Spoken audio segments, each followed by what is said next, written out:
बऱ्याचदा आपल्याकडे टॅलेंट असतं, स्किल असतं, नॉलेजही असतं, पण तरी सुद्धा आपण सक्सेसफुल होत नाही. यामागे काय कारण असू शकतं? तुम्हाला काय वाटतं? बरं, जेवढं मला कळलं ना ते मी सांगते. Welcome back to my channel. कसे आहात? तुम्ही पहिल्यांदा आले असाल तर चॅनलला सबस्क्राईब करा.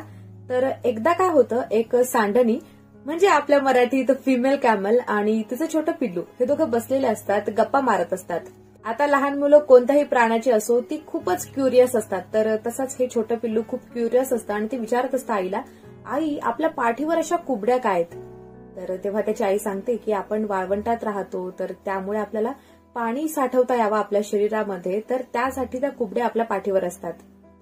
मग आता एका प्रश्नाने त्याचं काही भागणार नव्हतं. तो पुन्हा एकदा प्रश्न विचारतो, मग आई आपले डोळे असे काय आहेत ग, एकदम लांब लांब? तर त्याची आई त्याला परत सांगते की वाळवंटामध्ये ना खूप वादळ येत असतात आणि त्या वादळांपासून आपलं संरक्षण होण्यासाठी आपले डोळे असे असतात. मग आता परत तो प्रश्न विचारतो, मग आई आपले पाय असे काय आहेत? मग आई परत सांगते की वाळवंटात आपल्याला चांगल्या प्रकारे चालता येण्यासाठी आपले पाय असे असतात. या छोट्या उंटाचे प्रश्न अजून काही संपलेले नसतात. तो परत त्याच्या आईला विचारतो, आई मग आपण प्राणी संग्रहालयात काय करतो?